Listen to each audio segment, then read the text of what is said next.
Okay, today in Sefer Ha-Aggadah we find a very interesting description of Yehoshua, the successor of Moshe Rabbeinu. We don't have much about Yehoshua in the Tanakh in terms of his ideology or leadership skills and all that. Mostly he appears in Sefer Yehoshua as a warrior. He conquered Eretz Israel, but then towards the end of the book, in chapter 23, 24, he argues with the people of the tribe of Gad and Reuven, who wanted to. They built their own altar, their own mizbeach, on the other side of the Jordan, and he was very upset with them, saying that what you're doing now, we're going to promote idolatry, avodah zarah. They explained their motives. They did it just as a reminder that they have a temple in Eretz Israel, and later on, he says the famous statement, your forefathers always dwelt on the other side of the river, Terah, Avi Avraham, Vavi Nahor, Terah, the father of Avraham and Nahor, and they worshipped idols. And this is something that we say in the Ha-Aggadah.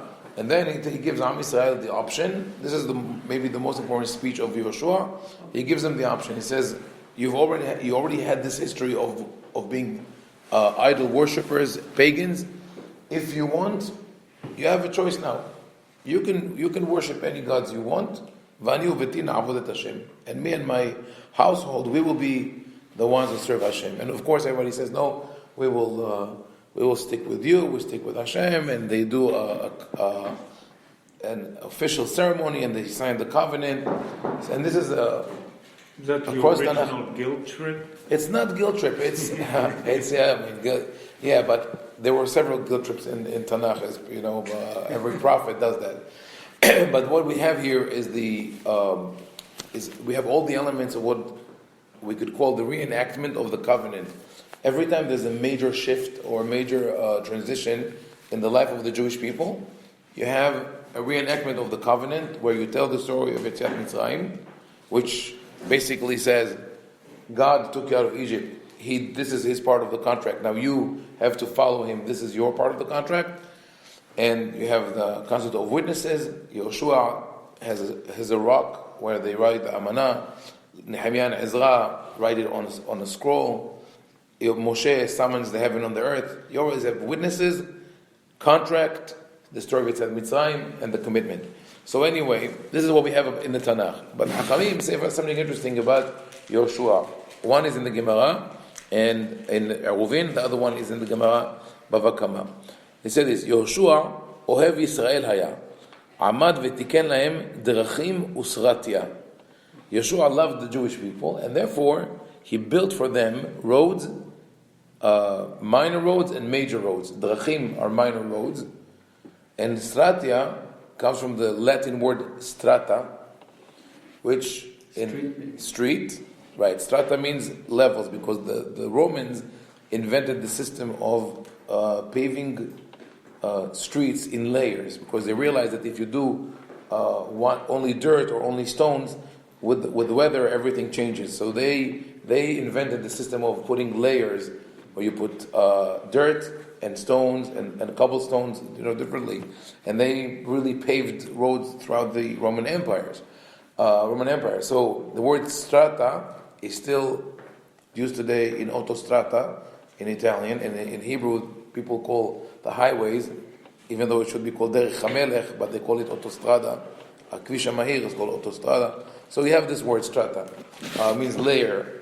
So the interesting thing is that what Hachamim did here, probably they're trying to project the image of Yehoshua as a king or as a leader, to cast him in the image of the Roman conquerors of Eretz Israel, because people were so impressed by the Romans.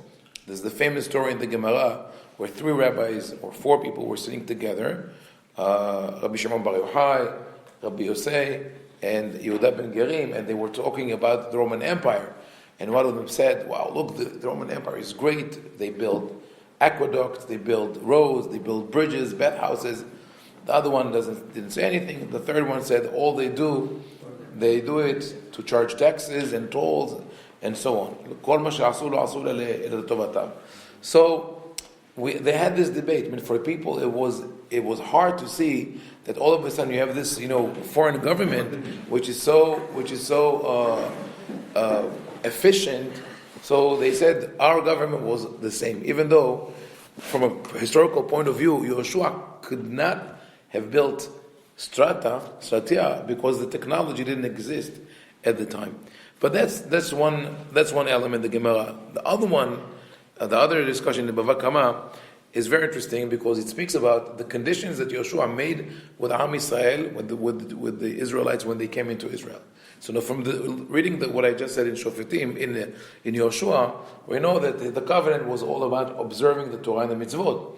When you look at the Tanaim, what are the conditions? When you think of what would be the condition, 10 conditions, like 10 commandments, that Yehoshua negotiates with the people, you would think he made the condition, you have to keep Shabbat, you have to eat kosher, right? All these things.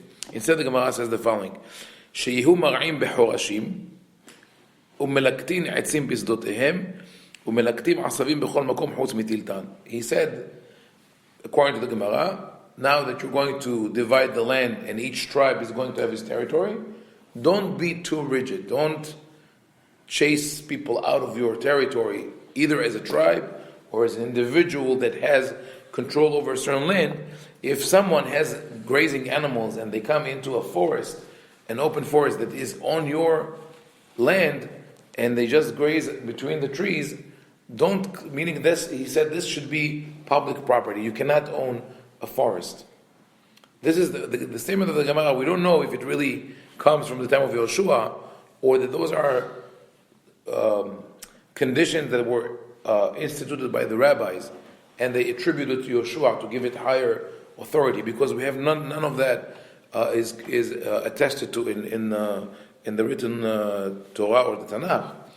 But it's interesting to look at that when they say the Horashim, the forests, are an open space. This is about 2,000 years before the idea of creating national parks in America. National parks in America, that was an innovation for the country to say we are going to preserve the natural space and not make it into fields and all that. And Yehoshua says, you keep the Horashim, the forests, for that everybody can use them. The other one was melaktim etzim bisdotehem. You are allowed to gather branches from someone else's field, because if it's carried by the wind, falls from trees. He asks people not to be upset if people come and they gather what is scattered on the ground. The next one was melaktim asavim. They're also allowed to pick grass, except for one specific one called clover, tiltan, because this is used for grazing. Kotmim netiot bechol makom chutz migrofiyot shel zayit. They're allowed to trim trees freely. Certain trees they're allowed to take branches from them, except for the olive tree, under certain conditions. And when there's a new spring that was discovered, it belongs primarily to the people of the city. That's important in terms of water distribution. Who owns the spring? That's an interesting term. Well, you know what the word mehakim b'yama shel Tveria? It doesn't mean to wait, like we say today, lehakot, but to put haka, to fish with a fishing rod in Yama shel Tveria. Until today, fishing is controlled by in America, it's controlled by the government. If you go to some places you want to go fishing, even for leisure, you need a license, but that goes all the way back to what the Gemara says. You have a license to fish with a fishing rod b'yama shel Tveria anywhere you want. Uvilvad shelo yifros kela v'yamid et hasefina. But you're not allowed to park your boat, anchor your boat in the middle of the lake of Kinneret and throw nets, because that would be too much. You are taking the parnasah of others. That is interesting because in another place in the Gemara, Masechet Bava Batra, second chapter, there are a couple of pages from 22 on that discuss the idea of a clientele and a territory. So they said, "Marhikim et metzuda min adagim kim lo ritzat adag." Meaning, if I set shop at a certain place, I'm sitting at the river bank, and I fish, and I know I'm fishing, and you want to come and sit next to me, the Gemara says, no, you can't sit in the same place because I've already drawn the fish by baiting them, whatever, and you have to move at a certain distance. You say a mile, half a mile, whatever it was. And remember that back then, they're talking about people who are fishing for food and for parnasah. From that the Gemara wants to derive, to draw an analogy to the question of store owners.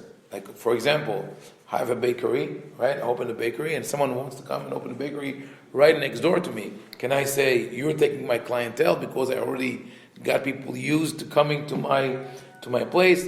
And there's a whole discussion. It depends on the definition of the territory. Either it's like, where is my store? Is it in the dead end? Meaning that whoever is channeled into this place must come to my store. Is it an open space? Reshut HaRabim. Today, the answer will be, you have a global market. So there are no real limits to say, this is my territory, this is your territory.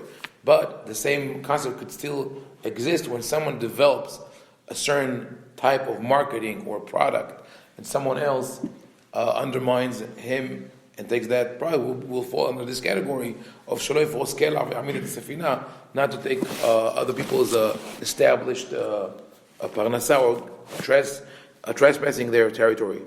The next one sounds very mundane and trivial. V'nifnim la'achorei ha'gader va'afilu b'sadeh mele'ah charkom. One who needs to relieve himself while traveling, walking, is allowed to go behind the fence into someone's field and relieve himself, even if the field is planted with karkom, even though it sounds like the word kurkum in Hebrew, which means turmeric. Karkom is saffron, so or something of the sort. Very, very expensive. Says, that even that. Why? Because this is sort of like the mutual consensus. I let you do it. If you travel, you can come into my field. And when I travel and I come into your field, I'll have to do it also. Sort of like this is the idea of civility and people supporting each other. And also people are allowed to walk in the fields, certain fields, until the second rain comes, because the fields are still in a state where you could walk through them. And I mean, if you walked in certain suburbs in America, you know that there are certain places where there's no room for pedestrians. So back then, it was not a question of like walking in the side, on the roadside. There was no room at all. They were all fields. ומסתלקים לצידי הדרכים מפני יתדות הדרכים, and also if the road is rocky and you can't walk, you're allowed to go in the field. והתועה בין הכרמים מפסק ועולה מפסק ויורד. If one got lost between the vineyards, he's allowed to cut through the vines until not to cut physically, but to make a shortcut until he finds a place. Otherwise, he'll have to be stuck in one place until the owner of the vineyard comes and says, this is the path that you're allowed to take. Today, to solve this problem of getting lost in the vineyards, if you drive and you see vineyards, they're all like straight lines. This is very accurate, but back then it wasn't the same thing. And also that someone who died on the road and they don't know who the relatives are, which was at the time it was a very common thing. People didn't have identification methods on them. So if someone was traveling, lo alenu, died on the road because of disease or accident or whatever, could have been there for a couple of days. When they come upon the body, they don't know who he is. Who are the relatives? They can't find out. So the halacha was med mitzvah koneh mekomo. You don't transport the body somewhere else, but you bury the person wherever he died. Med mitzvah koneh mekomo. So all these things together are very interesting because they're not written in the Tanakh, but what they have in common is the idea that when you speak about those are the 10 conditions that Yoshua makes with people when they come into Eretz Israel. And they're not about the ritual, halachot, kashrut, Shabbat, all these. It's about mutual respect, sharing resources, like creating a sort of like a an autonomous government that takes care of each other. So this is an idea. Also appears in the commentary of Ramban. Maybe it was influenced by this. Rabbi Moshe ben Nachman, in his commentary on Sefer Shemot, when he speaks of what happened in Marah, the lake of the bitter water. The Torah says after the Hashem made a miracle and the water became sweet, the Torah says Sham Sam Lo Chok u'Mishpat v'Sham Nisau. In that place, God gave Bnei Israel laws and regulations, and that's where He tried them. So, what are the laws and regulations? Rashi says Shabbat dinim para aduma. The idea of a legislative system, the laws of Shabbat, and the laws of purity and impurity of the dead. Ramban says something else. Ramban says, because they're now traveling Bamidbar, Eretz Lo Noshevet, they go into what is called no man's land, the desert. Moshe established for them rules on how to behave as a traveling camp, going through the territories of other nations. Not to invade, not to loot, not to destroy other people's territories. Very interesting concept to realize that this is an integral part of the Torah and the whole system of mitzvot. So even though this is brought in Sefer Ha-Aggadah as a midrash, it has a very important halachic weight that it carries with it. Okay,